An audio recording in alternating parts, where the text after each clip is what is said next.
Syamatah artinya kegembiraan. Kegembiraan dari musuh atas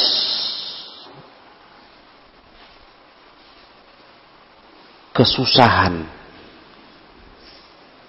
musuhnya. Itu arti syamata.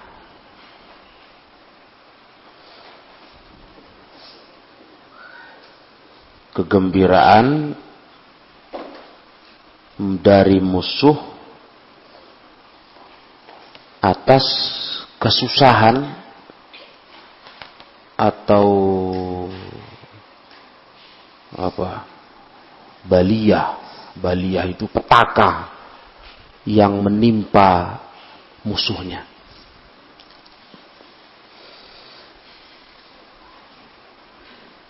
Jadi bab ini bab tentang musuh yang bergembira atas kesusahan lawannya, gitu. Dan Nabi SAW berlindung kepada Allah dari itu, dari kegembiraan musuh atas kesusahan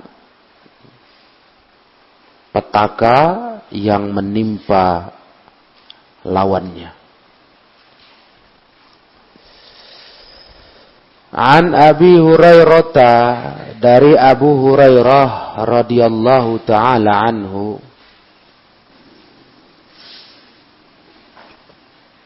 anna Nabiyya sallallahu alaihi wasallam, bahwasanya Nabi sallallahu alaihi wasallam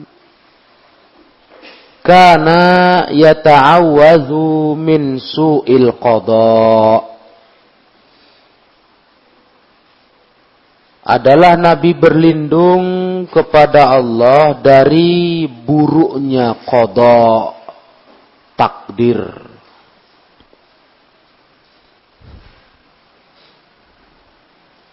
Buruknya qada.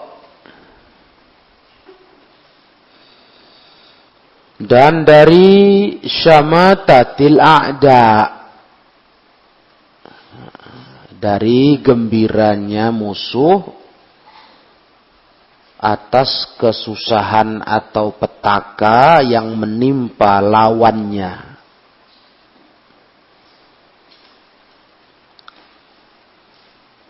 Demikian hadis yang sahih dari Imam Bukhari.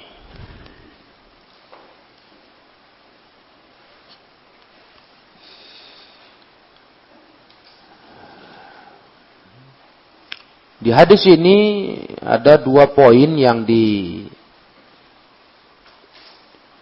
diingatkan oleh Abu Hurairah. Nabi berlindung dari kedua hal itu. Yang pertama dari buruknya takdir. Nah, ini perlu kalian sadari, kalian harus tahu, jangan salah paham. Kalimat su'ul qada artinya apa? Bukan menganggap hukum Allah, keputusan Allah itu buruk, bukan. Keputusan Allah dalam hidup kita, takdir, itu semuanya bagus. Baik buruknya bagus. Kalau baik, udah tahu kita baiknya ya. Kalau buruk, itu ada hikmah yang kita sering tidak tahu. Nah, jadi bukan mau ngatain takdir Allah buruk. Jelek kali Allah ini memutuskan qadanya. Bukan. Memang betul takdir itu ada khairuhu wa syarruh, baik dan buruk. Tetapi pada hakikatnya semua keputusan dari Allah bagi seorang hambanya itu baik. Karena ada hikmah di balik itu. Kita kadang nggak tahu. Nah, bisa jadi tujuan takdir buruk itu misalnya musibah. Tujuannya mau menaikkan derajat hamba, naik pangkat di sisi Allah. Menguji sabar. Ya kan? Bisa jadi pula takdir jelek itu, takdir buruk itu tujuannya apa? Mahwus sayyiat, ngapuskan dosa. Nah, biar dosa kita di dunia dihapus. Jadi kalau mati di akhirat nggak ada dosa. Dibalas dengan apa? Pengampunan dosa. Bisa jadi. Mungkin bagi kita sakit kali takdir buruk itu. Misalnya kehilangan sesuatu yang kita cintai, kita sayangi. Sakit kali. Sedih kali. Coba kalau kalian tahu, misalnya ini ya. Gara-gara kalian kehilangan yang kalian sayang, kalian cinta itu. Allah Ta'ala membalas dengan dosa kalian diampunkan. Kalau kalian tahu. Yang harusnya kalian dibakar di neraka dengan dosa itu. Tapi nggak jadi. Sebab sudah diambil Allah dosa itu. Dihapus dengan turunnya cobaan. Nah gimana? Milih mana? Nah, itu ada hikmah. Sehingga kalimat su'ul qada bukan menganggap buruknya takdir Allah. Enggak. Hukum Allah itu baik semua. Nah, walaupun yang jeleknya, takdir jelek. Ya kan? Bisa ngangkat derajat kalau kita dapat takdir jelek, musibah. Bisa ngapuskan dosa. Apa satu lagi?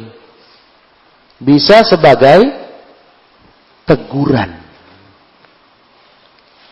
Ditegur Allah biar kita nggak lupa diri. Mungkin sudah mulai lupa diri, lalai. Datang musibah, kayak orang tidur terbangun. Nah, iya. Gimana kira-kira? Ya, kalau kamu lagi tidur, lagi enak, tahu-tahu dibangunkan kawan langsung dengan jalan ditariknya tanganmu, disentakkannya. Waduh, lagi enak tidur, langsung ditariknya tanganmu, dicampakannya kau pindah tempat, ditolakannya. Begitu kau kejut, tentu marah ya kan? Hah? Marah kan? Apa-apaan ini? Nah, mau rasanya kita pukulkan kawan itu. Kurang ajar kau. Orang tidur kau begini kan. Langsung terangkat kita diseretnya, dicampakannya menjauh dari tempat tidur kita. Tapi coba andai kata ternyata perlakuan kawanmu itu ketika kau sadar, kau mau marah, kau lirik. Masya Allah. Rupanya kawan mau menyelamatkan kita dari ular besar di dekat kita tidur. Bagaimana? Nah, ya kan? Kau malah bersyukur ditariknya tadi, dicampakkannya. Syukur, alhamdulillah, jazakallah khair. Ya kalau enggak dililit ular kita. Nah, begitulah teguran. Nah, bisa jadi seperti itu, menegur kita satu musibah untuk sadar, awas, kau sudah bahaya hidupmu, udah banyak dosa, udah banyak lupa Allah. Nih dikasih Allah musibah. Nah, jadi yang diminta Nabi untuk dilindungi dari su'ul qada itu bukan itu. Kalau itu nggak bisa. Kita hidup ini mesti ada baik, ada buruk. Ada baik, ada buruk. Takdir kita, ya kan? Maka harus beriman kepada takdir baik dan buruk. Tapi yang dimaksudkan dengan su'ul qada itu, apa-apa yang menyakiti, yang menjatuhkan hamba kepada perkara yang dia nggak suka. Itu maksudnya. Kita berlindung hidup ini dari segala yang bikin kita nggak enak, bikin kita sakit. Berlindung. Minta sama Allah jangan kita ditimpa itu. Iya. Bukan kita mau jelekkan takdir, enggak. Kalau takdir Allah itu semua hak Allah, bagus itu. Cuma kita berlindung dari segala yang bisa menjelekkan dan merusak hidup kita. Itu harus. Itulah usaha mukmin, berdoa dulu, berlindung dulu. Jadi bukan maknanya kita bicara takdir, ada yang buruk, itu pun ada hikmah. Terus kita nantang-nantang yang buruk itu. Bukan begitu. Kita disuruh berlindung dari yang bikin kita sakit, bikin kita rusak, bikin kita nggak enak. Berlindung kepada Allah. Nah, itu maksudnya su'al qada. Bukan su'ul qada. Ingat ya baik-baik ya. Bukan maksudnya kita menjelekkan takdir. Menyalahkan takdir. Takdir itu nggak ada salahnya. Walaupun yang buruk. Paham semua? Karena semua takdir ada hikmahnya. Nah, yang kita berlindung dari mana? Dari yang sesuatu, apa-apa yang bikin kita yasu'ul insan wa yuqi'uhu fil makruh. Yang membuat buruk manusia dan menjatuhkannya kepada perkara yang tidak disenangi. Naam. Ya, apakah itu urusan agama, ad-din, urusan dunia, urusan badan, urusan harta, urusan keluarga. Kita minta sama Allah, kita dijauhi dari perkara-perkara yang bikin kita jelek, bikin kita susah, bikin kita nggak enak. Dalam seluruh perkara. Agama, dunia, badan, harta, keluarga, semuanya. Nah, itulah yang diterangkan Al-Imamun Nawawi. Yang tadi kita bicara barusan ini, itulah keterangan dari Al-Imamun Nawawi rahimahullahu ta'ala. Nah,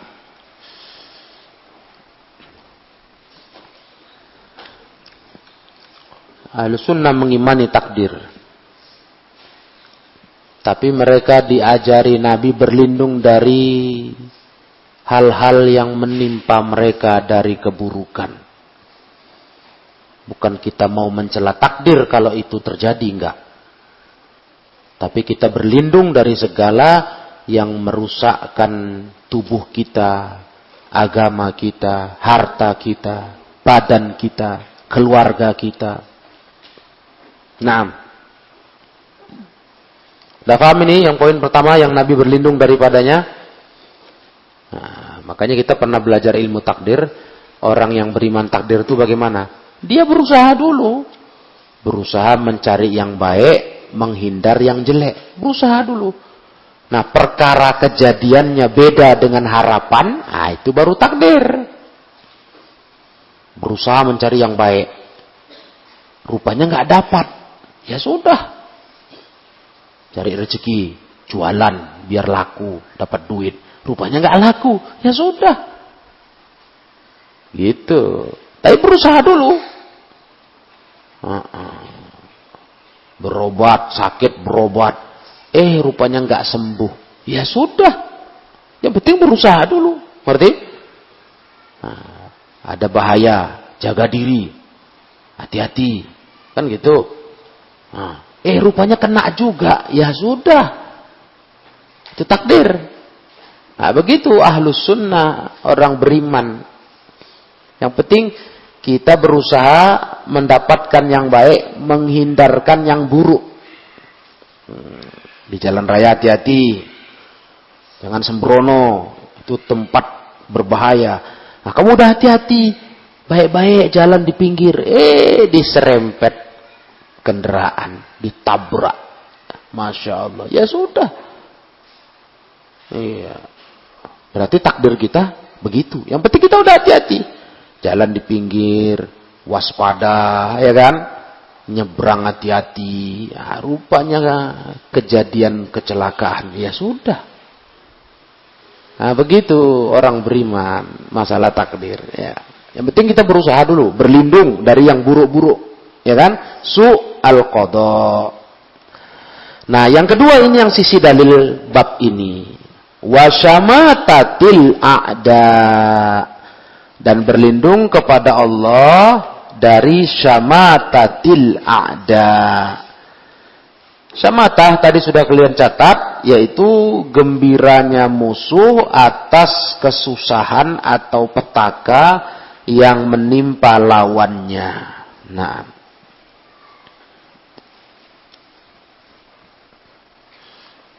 itu makna syamatah.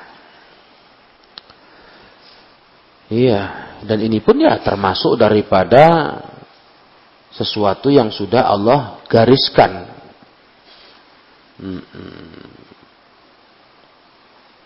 Ketika kita punya musuh kita tuh pasti senang, yafrah, gembira. Kalau dia dapat kabar kita sedang kena musibah, jelas itu. Umumnya begitu orang bermusuhan. Hatinya senang musuh itu, nengok ke lawannya susah. Nah, Rasulullah berlindung dari itu, dari kegembiraan musuh itu. Syamatatil a'da. Iya. Berlindung Rasulullah dari itu. Dan menyerahkan urusannya kepada Allah Subhanahu wa ta'ala. Nah,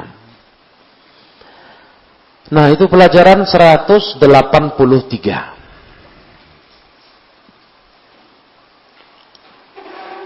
Sudah paham ini? Kita lanjut ke 184. Babus sarafi fil mal. Bab boros dalam harta. Boros make harta. Ini termasuk yang tercela. Nggak boleh itu. An Abi Hurairah anna Rasulullah sallallahu alaihi wasallam qala. Masih dari sahabat Abu Hurairah, semoga Allah meridhoinya, beliau berkata bahwasanya Rasulullah sallallahu alaihi wasallam bersabda, Inna Allah yarda lakum salasan. Sesungguhnya Allah itu meridhoi untuk kalian 3 perkara. Ridho, Allah senang kalau kalian menjalankan 3 perkara. Wa yaskhatu lakum salasan, dan Allah Ta'ala tidak suka atas kalian 3 perkara. 3 Allah senang, 3 Allah nggak suka. Perhatikan 3 ini. 3 Allah senang, 3 Allah nggak suka. Marah Allah kalau kita buat yang 3 itu. 3 pertama yang Allah senang adalah yardalakum an ta'buduhu wa la tusyriku bihi syai'a. Allah itu ridha, suka bahwasanya kalian menyembah Allah dan jangan menyekutukan Allah dengan satu apapun. Jangan sekutukan Allah dengan satu apapun. Jangan syirik. Syirik di sini Syirik secara pengertian Islam, penyekutuan kepada Allah, itu syirik. Jangan syirik bahasa umum ya. Itu bukan bahasa syariat itu. Masyarakat bilang, kau jangan syirik kau. Maksudnya jangan syirik? Jangan dengki.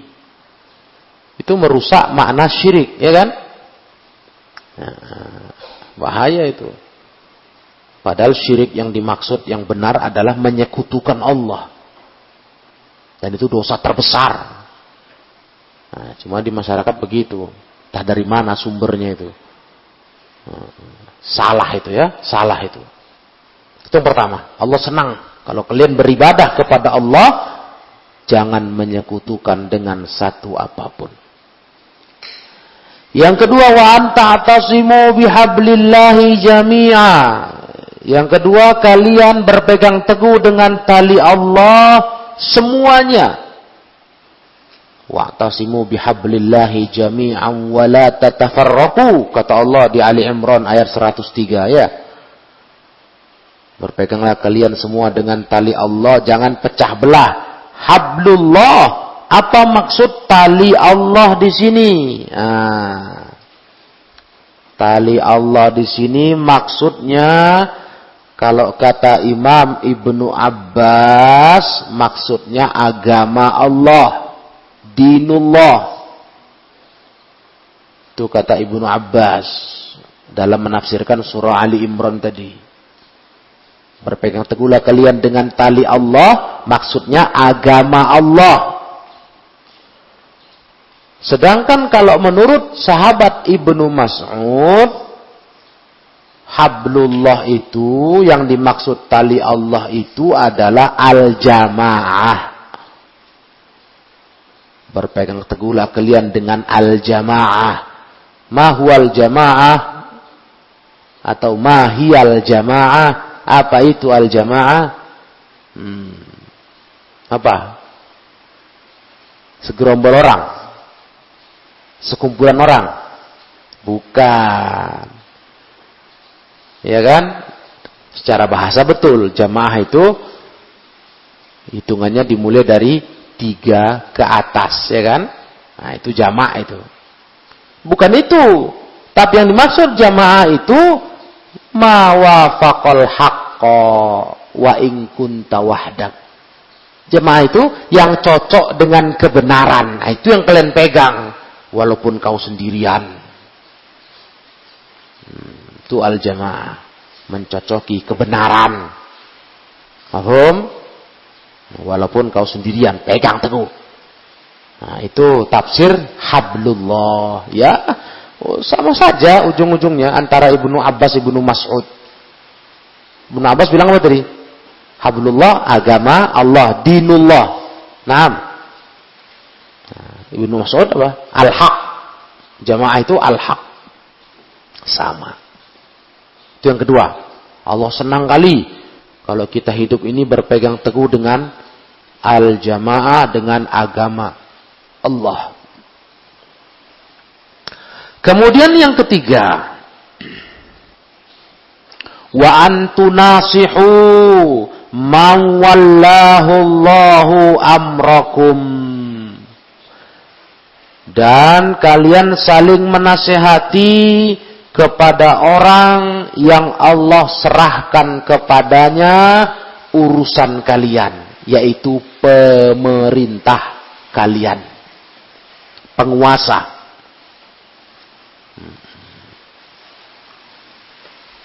Apa arti tunasihu? Menasihati, saling menasihati. Apa artinya? Apa maksudnya?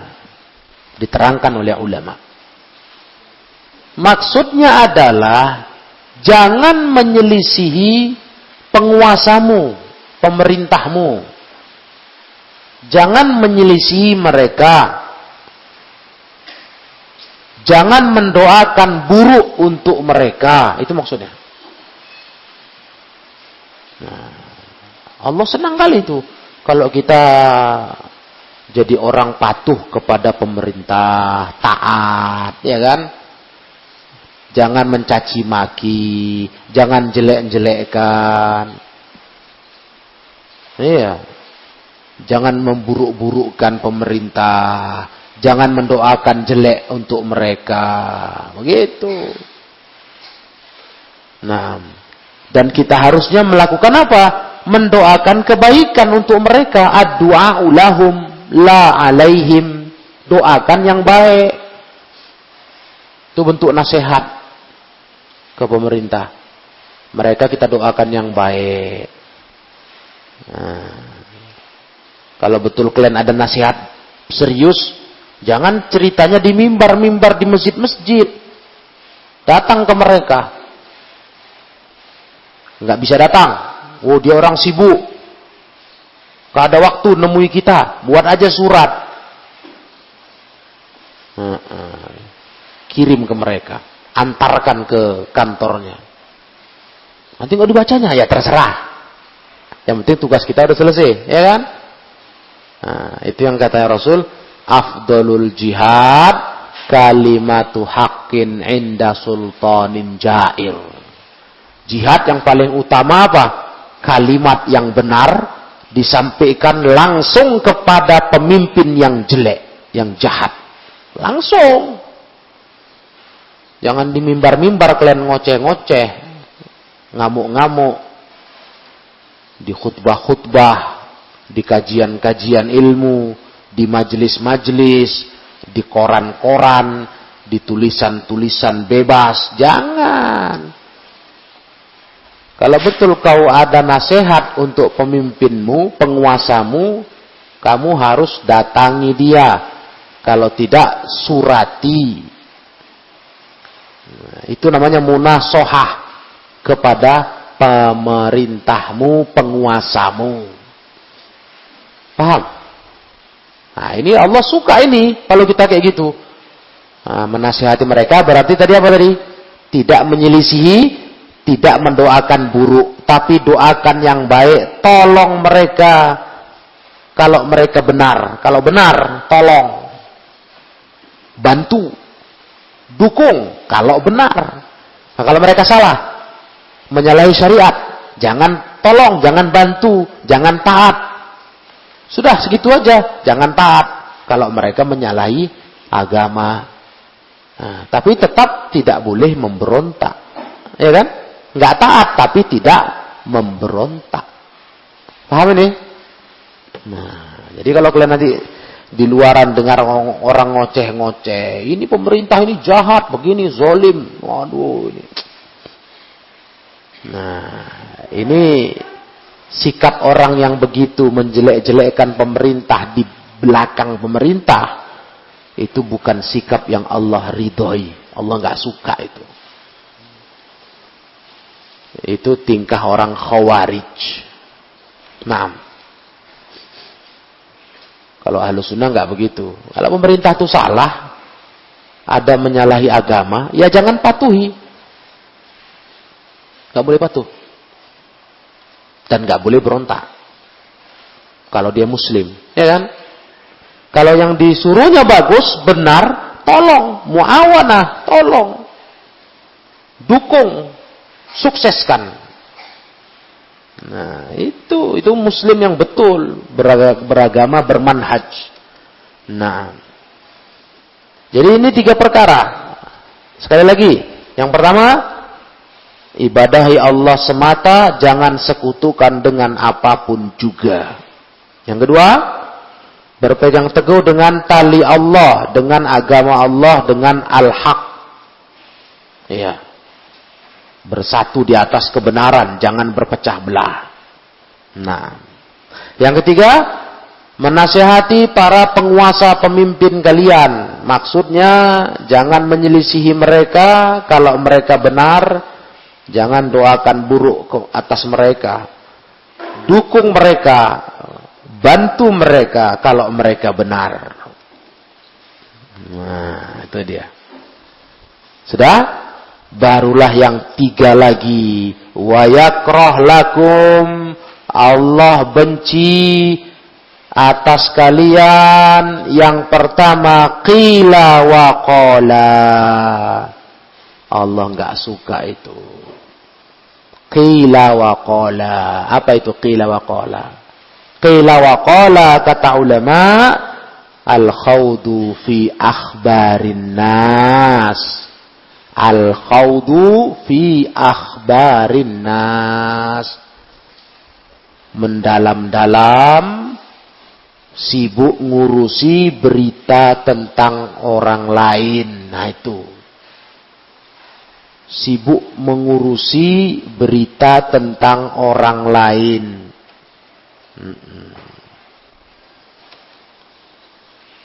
Suka apa? Suka ngurus cerita gosip. Nah itu dia gosip. Itu qila wa qala. Kalau terjemahannya qila wa qala apa? Katanya. Qila. Dikatakan. Katanya. Nah itu kan model-model apa itu? Kerjaan nggak betul itu. Katanya. Si anu begini. Si anu begitu. Nggak ada bukti nyata. Nggak ada.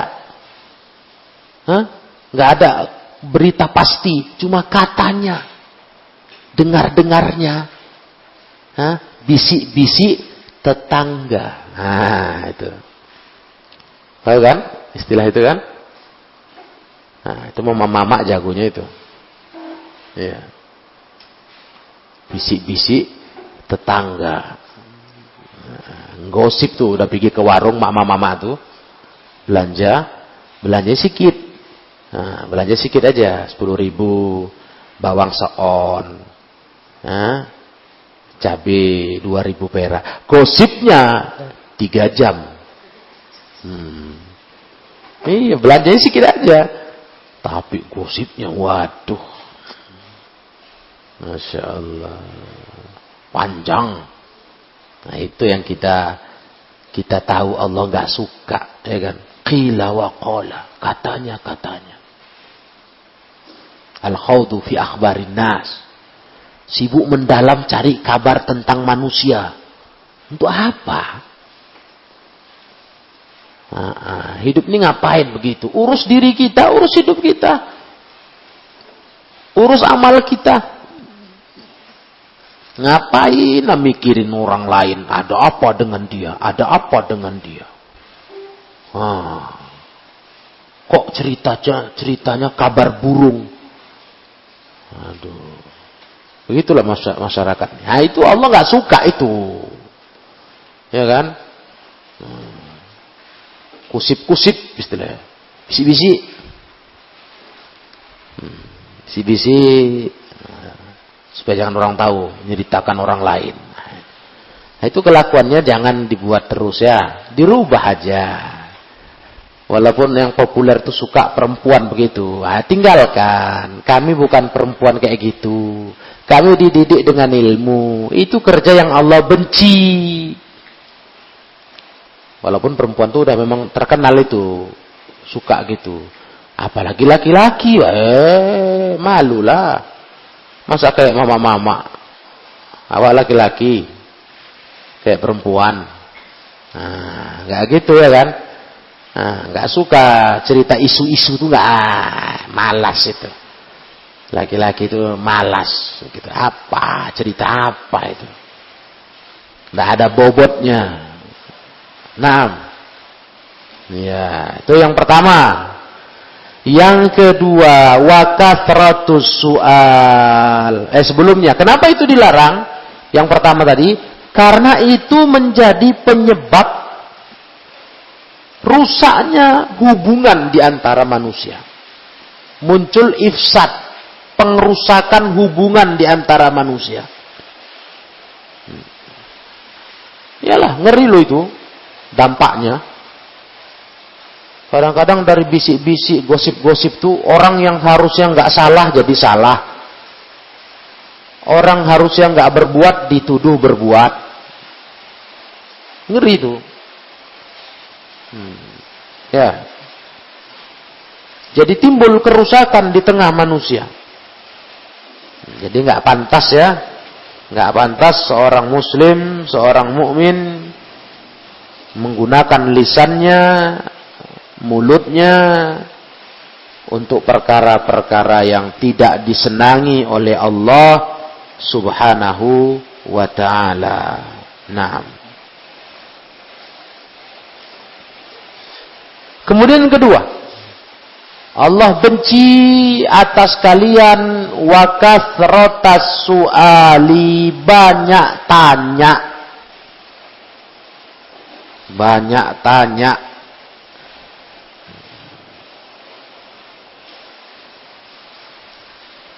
Islam tidak melarang kita bertanya. Malah kita disuruh bertanya kalau memang nggak tahu. Fa inna shifa'al ayyi as-su'al. Obat bodoh itu tanya. Ya kan? Cuma bukan berarti bertanyanya itu kelebihan batas. Semua ndak ditanya.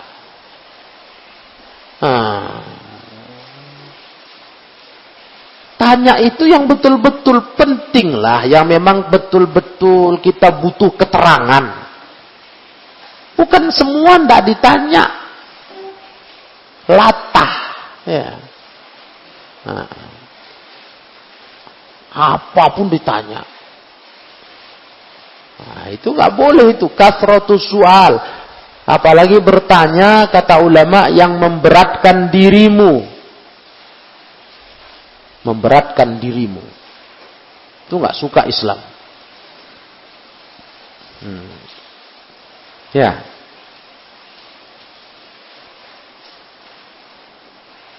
Kalau nggak tahu tanya tuh betul. Tanya misalnya, gimana cara masak nasi? Nggak pernah masak nasi, ya kan? Disuruh masak nasi. Ya nggak tahu, tanyalah.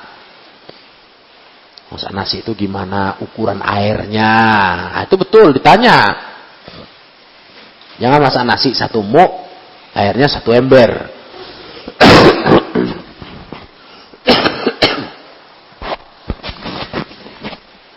Nanti nggak jadi nasi dia, jadi bubur, ya kan? Atau masak nasi, taruh beras di periuk, dah ditaruh di atas api, nggak pakai air. Kalau itu tanyalah, penting itu, nggak ngerti tanya. Udah paham? Wajar itu ditanya kalau nggak tahu. Nah, tapi janganlah pula ditanya sama orang. Nah, terus gimana Pak? Masak nasinya kompornya di bawah, periuk di atas atau dibalik? Kompor di atas, periuk di bawah. Kau inilah sudah. Masa nggak tahu? Masak tuh kompor di bawah lah. Namanya dia mau masak, mengeluarkan api, membakar di atasnya. Kalau kompor di atas, itu nutup nasi namanya, nutup periuk. Ngerti? Bukan masak nasi, periuknya ditutup pakai kompor. Itu pun ditanya. Apa kerjaan? Iya. Paham kan? Gitu. Jadi yang memang nggak harus ditanya itu dia paham sendirilah, dipikirkan, udah ngerti, udah tahu. Oh, saya ditanya rinci-rinci, jangan tanya lagi. Nanti udah masak nasi dari periuk, macam mana Pak cara mindahkannya? Pakai apa? Ya pakai sendok lah. Masa pakai mulut? Doer bibir kau nanti. Hah? Iya, masa pakai mulut, pakai sendok? Kok payah kali, itu dipertanyakan semuanya. Itu apa namanya itu? Kerjaan sia-sia, nggak ada gunanya. Kasratus su'al. Nah, jadi kita tanya itu yang betul-betul dibutuhkan, dan itu harus kalau dibutuhkan. Nah, dan yang ketiga yang Allah benci, nggak suka. Ini yang sisi dalil pelajaran kita. Ya, Ini dia. Idha'atal mal. Menyia-nyiakan harta. Buang-buang harta. Allah nggak suka ini.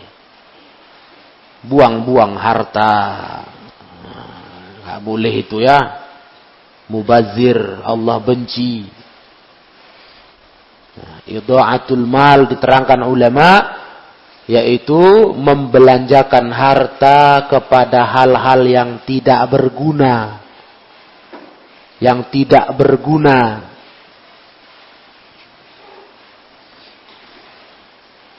Yang penting belanja. Tren belanja. Padahal nggak ada gunanya. Ini nggak boleh. Kamu kalau banyak uang, banyak harta, jangan dibuang-buang harta itu, dihambur-hamburkan istilah orang. Tabzir. Ya. Dibuang-buang harta itu.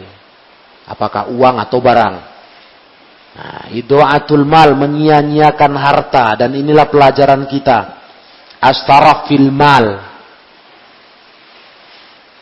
Nah, dan inilah kalian buat terus ini, mulai tengok. Payah kali berubahnya. Kenapa lah kalian biasa kali berbuat sesuatu yang Allah nggak suka, Allah benci, Allah marah? Kenapa nggak berubah? Nasihati sudah, ditegakkan kedisiplinan sudah, nggak berubah, menurun pun nggak kasusnya. Sadar kan masalah apa itu? Masalah tingkah kalian buang-buang harta.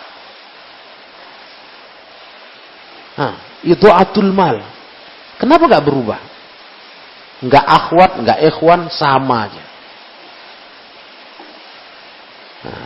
Kalian udah berilmu, itu Allah benci. Masa kita dibenci Allah? Kita belajar ini mau dicinta Allah kok jadi dibenci Allah. Tengoklah, nggak pernah putus pakaian dibuang, nggak pernah putus, nggak pernah berhenti. Iya, menurun pun nggak kasusnya. Kalau udah pembersihan, lapangan tuh jadi tempat jualan monja baru, baju bekas santri. Emang nggak dijual, dibuang.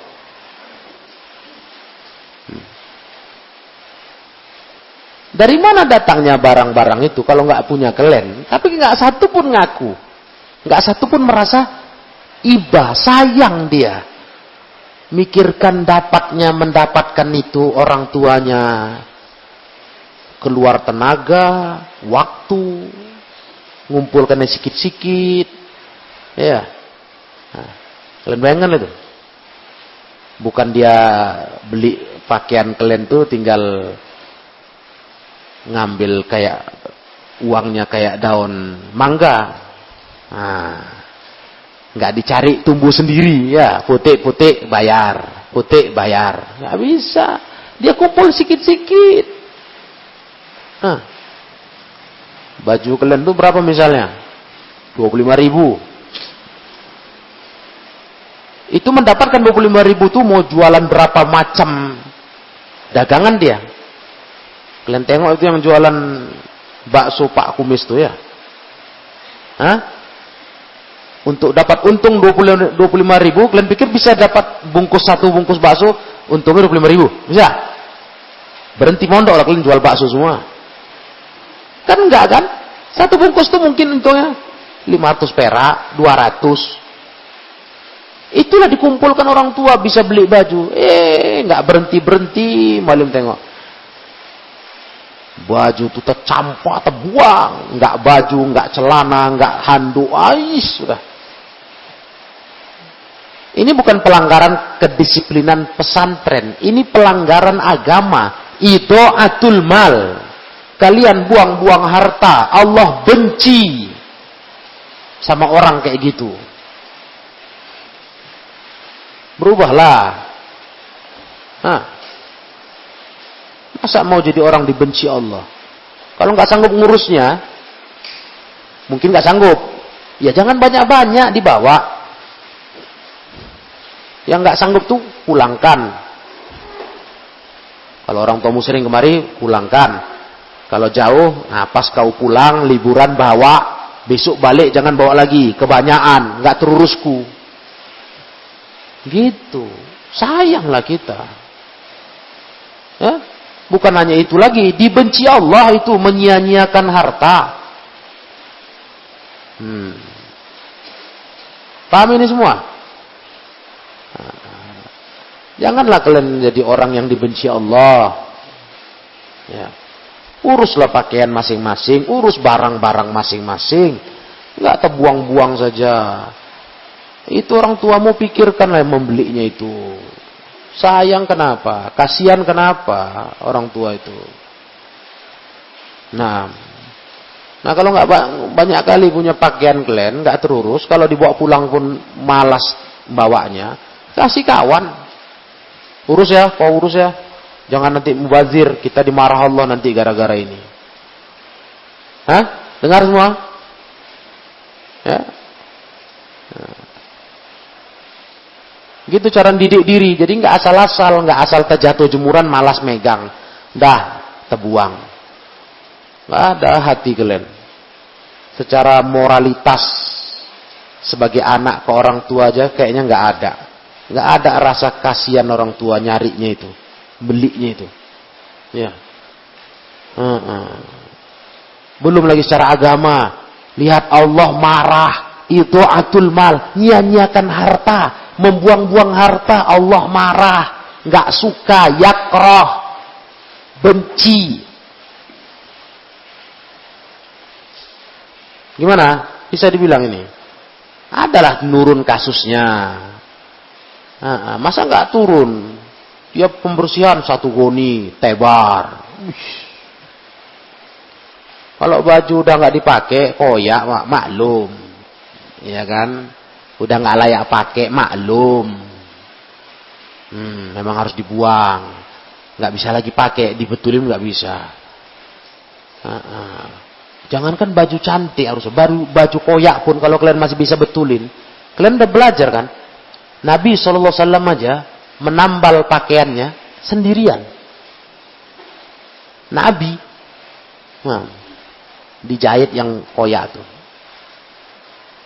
Iya. Karena sayang masih bisa dimanfaatkan. Apalagi yang masih bagus. Kenapa mau bilang masih bagus? Bukan barang yang nggak bisa dipakai itu. Berapa kasus itu pakaian bekas kalian buang-buang tuh ada yang menyelamatkan, dibersihkan, dipakai. Masya Allah, bagus. Sampai yang ngambil tuh bingung. Ini kok dibuang? Ini kan bagus. Kalau dibeli udah berapa puluh ribu katanya. Nah, ini jangan gitu ya. Walaupun sekalipun kalian anak sultan. Tahu anak sultan? Mana tahu bapak kalian Sultan Brunei Darussalam. Hartanya melimpah ruah. Boleh dia buang-buang harta? Haram, kena dosa lah. Allah tanya itu. Yang dapat dia rezekinya dari mana? Dibelikan kemana? Habisnya kemana? Jangan salah. Walaupun dia sultan kaya raya luar biasa. Jangan macam-macam dia. Itu amanah Allah. Lah apalagi kita memang orang pas-pasan. Alah. Kayak anak sultan. Pas-pasan.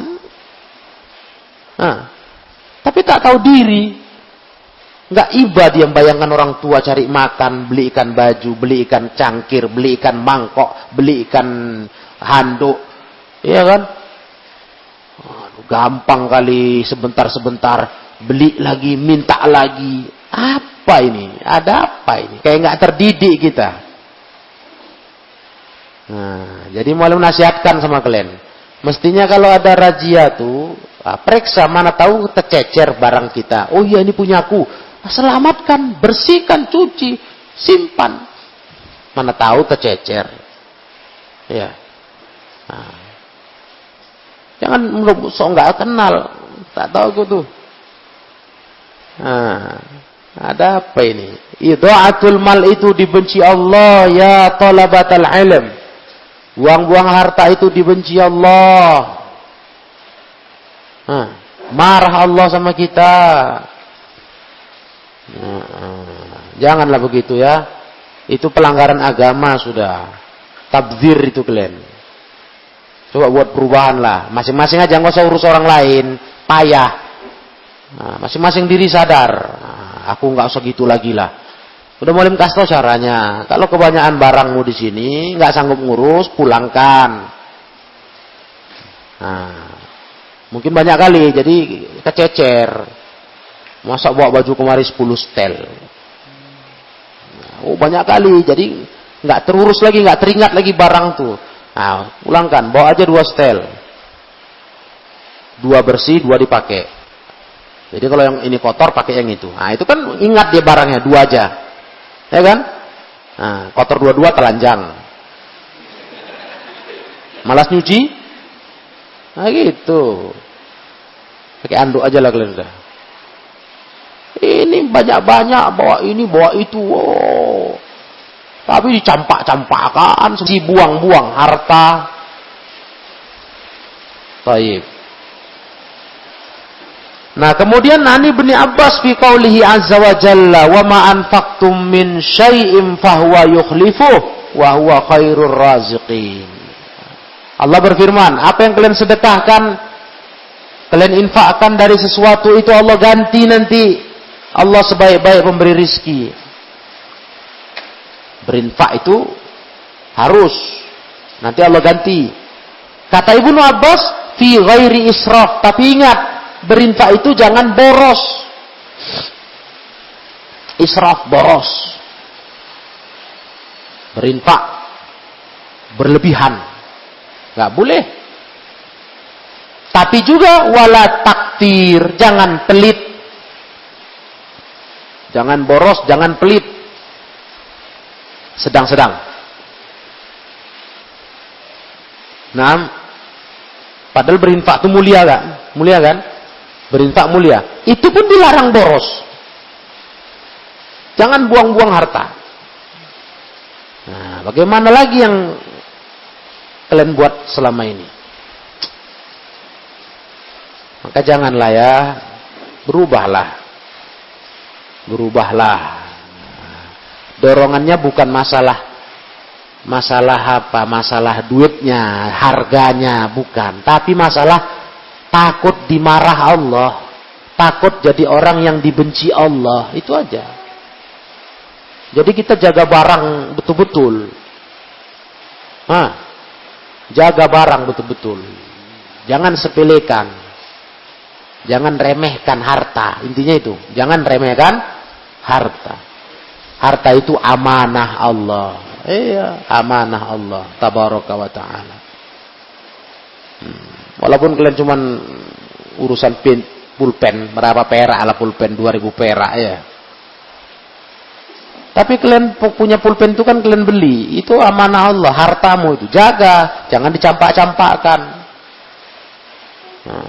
Dari yang kecil-kecil udah dilatih sampai yang besar, dipelihara barang itu, jangan disia-siakan, dibuang-buang. Jadi buat perubahannya, masa nggak ada perubahannya?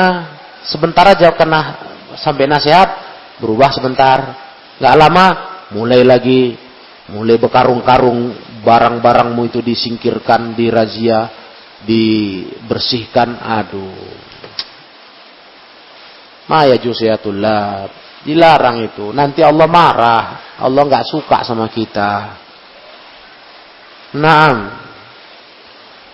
Nah, demikianlah pelajaran kita sore hari ini sampai nomor 184.